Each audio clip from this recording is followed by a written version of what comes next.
आइए सुनते हैं आज की कहानी। भाइयों ने खाया बहन का मांस। बहुत समय पहले की बात है।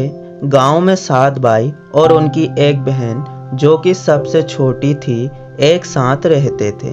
सातों भाइयों की एकलौती बहन बहुत ही शांत स्वभाव की और आज्ञाकारी थी।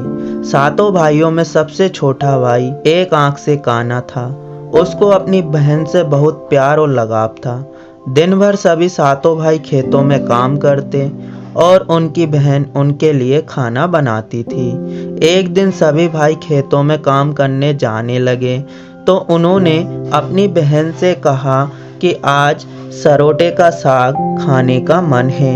आज रात तुम हमारे लिए सरोटे का साग बना देना। उनके जाने के बाद बहन अकेले जंगल में जाकर सरोटे के पत्ते तोड़कर लेकर आई। घर आकर वह साग बनाने से पहले सरोटे के पत्तों को बड़े प्यार से काटने लगी। उस दौरान उसकी उंगली कट गई और खून की तेज धार बहने लगी, जिससे उसका पूरा हाथ खून में लिपट गया और थोड़ा खून सरोटे के पत्तों पर भी गिर गया। फिर बहन ने सोचा, भाइयों के आने का समय हो रहा है। उसके पास अब इतना समय नहीं है कि वो दोबारा जंगल जाकर सरोटे का साग तोड़कर लाए। इसलिए उसने वही कटे हुए सरोटे के पत्तों की साग बना दी। जब सभी भाई खेत से लौटकर आए तो छोटी बहन ने हमेशा की तरह सबके लिए खाना परोसा। सभी एक साथ बैठकर खाना खाने लगे और भाइयों ने खाना खाकर उस खाने की जमकर तारीफ की और उन्होंने अपनी बहन से पूछा कि बहन, तुम्हारे द्वारा बनाए गए साग को हमने बहुत बार खाया है, लेकिन आज की सब्जी का स्वाद बहुत ही अद्भुत है। बताओ ना, कैसे और क्या क्या मिलाकर तुमने इतनी स्वादिष्ट सब्जी बनाई है। पहले तो बहन डर से सहम गई और सोचने लगी कहीं भाइयों को पता ना चल जाए कि मेरी उंगली कट गई है। लेकिन फिर भी वह थोड़ा सोचकर बोली, कुछ नहीं भैया, जैसे हमेशा पकाती हूँ वैसे ही आज भी बनाई हूँ। अगले दिन सातों भाइयों के अनुरोध पर बहन ने वही सरोटे की सब्जी बनाई, परंतु भाइयों को पिछले दिन के जैसा स्वाद नहीं मिला। फिर ऐसा ही अनुरोध 3-4 बार हुआ, लेकिन खून लगी साग का स्वाद उनके मन मस्तिष्क से उतर ही नहीं रहा था। असलियत जानने के लिए सातों भाइयों ने बहन से उस दिन का खाना बनाने का तरीका जानने की जिद की। मजबूर होकर बहन ने सारी घटना बता दी। सच्चाई पता होने पर 5वां भाई, जो बहुत ही लालची था, उसने बाकी भाइयों से कहा कि जब बहन का खून इतना स्वादिष्ट है तो उसका मांस कितना स्वादिष्ट होगा। ये बोलकर सभी भाइयों के बीच चर्चा होने लगी। छोटे भाई को छोड़कर बाकी सभी भाई अपनी बहन को मारकर उसका मांस खाने को राजी हो गए। उनकी ये सभी बातें बहन दीवार के पीछे खड़ी होकर सुन रही थी। उसे बहुत बुरा लगा कि उसके भाई उसका मांस खाने की लालसा रखते हैं। एक दिन भाइयों ने शिकार खेलने के बहाने अपनी बहन को साथ लेकर घने जंगल में चले गए, जहां पहले से ही उन्होंने एक मचान बना रखी थी। मचान के पास पहुंचकर बड़े भाई ने बहन को कहा, तुम इस मचान पर चढ़कर बैठ जाओ। इस मचान पर जंगली जानवर तुम पर हमला नहीं कर पाएंगे। इस प्रकार सभी भाई बहन को मचान के पास छोड़कर शिकार करने का बहाना बनाकर चले गए। बहन को आभास हो चुका था आज उसका आखिरी दिन है, लेकिन वह चाहती थी कि उसके भाइयों की इच्छा पूरी हो, इसलिए वह मचान पर चढ़कर बैठ गई। सभी भाई मचान से कुछ दूरी पर स्थित एक डोंगरे पर धनुष बाण के साथ पहुंचे। सबसे पहले बड़ा भाई डोंगरे पर पहुंचा और अपनी बहन पर धनुष से निशाना लगाकर तीर छोड़ दिया, लेकिन तीर बहन को न लगकर तीर बगल में आ गिरा। यह देख बहन ने कहा, भैया, जान से मारना ही हो तो तीर सीधे मेरे सीने में मारो, इधर उधर तीर क्यों चला रहे हो। फिर सभी भाइयों ने बारी बारी से बहन के ऊपर तीर चलाए, लेकिन किसी का भी तीर बहन को नहीं लगा। जब सबसे छोटे भाई की बारी आई तो उसने तीर चलाने से मना कर दिया। बहन को भी पता था कि उसका छोटा भाई उस पर तीर नहीं चलाएगा, लेकिन सभी भाई उस पर तीर चलाने का दबाव बनाएंगे।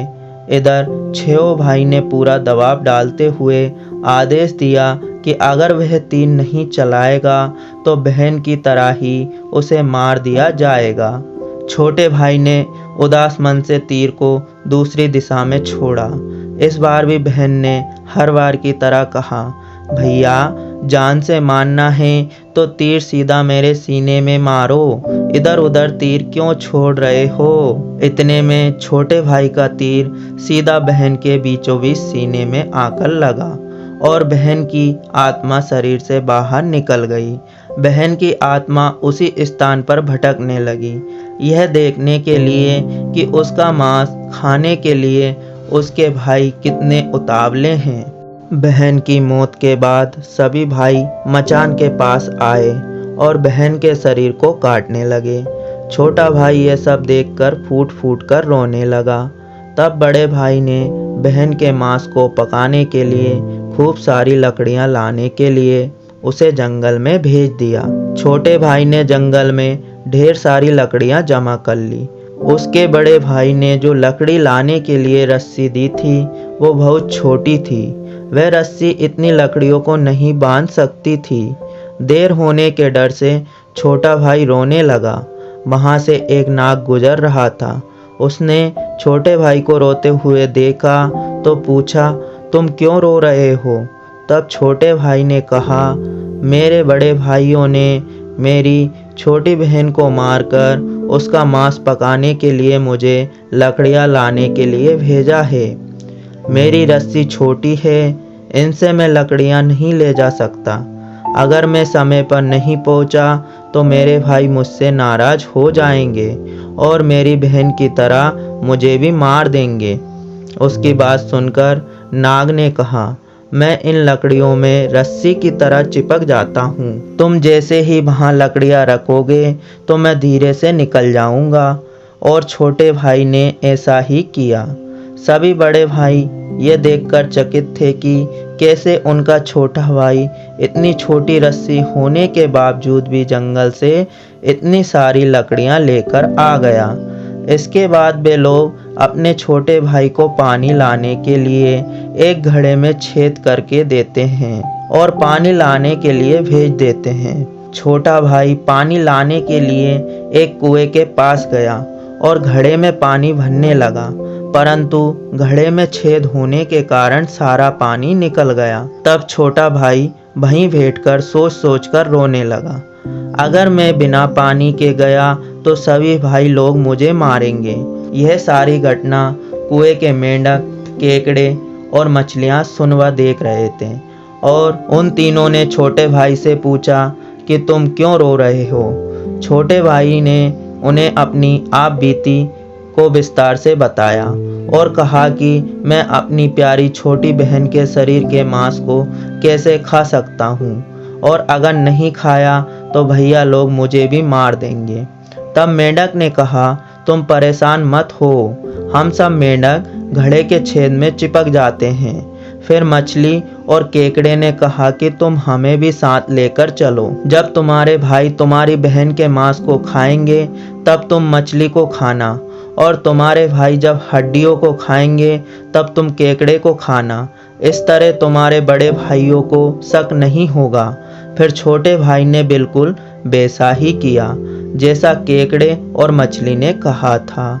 रात को जब बहन का पका हुआ मांस खाने के लिए परोसा गया तब बड़े भाइयों से छुपकर छोटे भाई ने बहन के मांस को एक गड्ढे में डाल दिया और उसे मिट्टी से ढक दिया।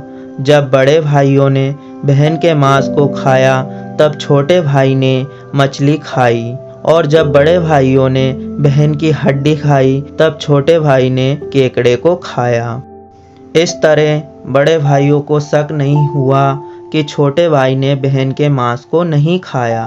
कुछ समय बाद जहाँ मांस का टुकड़ा गाड़ा गया था वहाँ एक बांस का झुंड उग आया।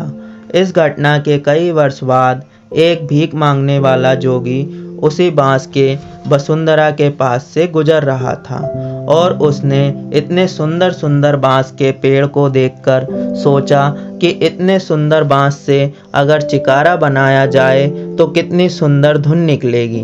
तभी उस बांस से आवाज आई, ना काट रे जोगी इस बांस को, ये तो मेरे भैया ने लगाया है।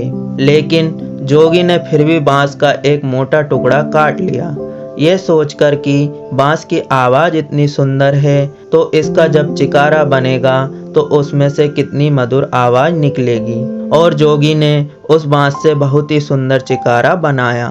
उस चिकारे से इतनी मधुर ध्वनि निकलती है कि जोगी जहाँ जहाँ भी इसे बजाता है इसकी ध्वनि से लोग मंत्रमुग्ध हो जाते थे। एक दिन जोगी घूमते घूमते बड़े भाई के घर पहुँच गया और अधिक धन के लालच में जोगी ने जोर जोर से चिकारा बजाना शुरू किया, परंतु इस बार चिकारा के मीठे स्वर कर्कश हो गए और जोगी जब भी कुछ नई धुन बजाने की कोशिश करता तब एक ही धुन निकलती, ना बाज रे चिकारा ना बाज रे चिकारा, ये तो है मेरे दुश्मन का घर। बार बार यही धुन निकलने पर बड़े भाई ने जोगी को मार पीट के अपने घर से भगा दिया। ऐसे ही घूमते घूमते जोगी हर भाई के घर गया, लेकिन हर बार की तरह वही धुन निकलती, ना बाज रे चिकारा ना बाज रे चिकारा, ये तो मेरे है दुश्मन का घर। ये धुन सुनकर सारे भाइयों ने जोगी को डांट डपट कर भगा दिया। अंत में जोगी छोटे भाई के घर पहुंचा। छोटे भाई के द्वार पर पहुंचते ही चिकारा खुद ही बजने लगा, जोर से बाज रे चिकारा जोर से बाज, ये तो है मेरे भैया का घर। इतना मधुर स्वर सुनकर छोटे भाई को बहन की याद आ गई और यह धुन सुनकर छोटे भाई से नहीं रहा गया और जोगी को चिकारा की मुंह मांगी कीमत देकर चिकारे को जोगी से खरीद लिया और जोगी की अच्छे से खातिरदारी करके उसे विदा किया। धीरे धीरे समय बीता। कुछ ज़रूरी काम से छोटे भाई को कुछ दिनों के लिए बाहर जाना था। जब वह वापस आया तो उसने देखा कि उसका कमरा किसी ने सुंदर ढंग से सजाया है और घर के सारे बर्तन अच्छे तरीके से रखे हुए हैं। ये देखकर उसे हैरानी तो हुई, लेकिन उसने ज़्यादा ध्यान नहीं दिया। जब भी छोटा भाई काम से बाहर जाता तो हर बार यही घटना देखने को मिलती। छोटे भाई के मन में जिज्ञासा जगी कि आखिर मेरे कमरे को इतने सुंदर ढंग से कौन सजाता है। वह अपने भाइयों और भाभियों से पूछता है, लेकिन वो लोग सजावट की बात से साफ इनकार कर देते हैं।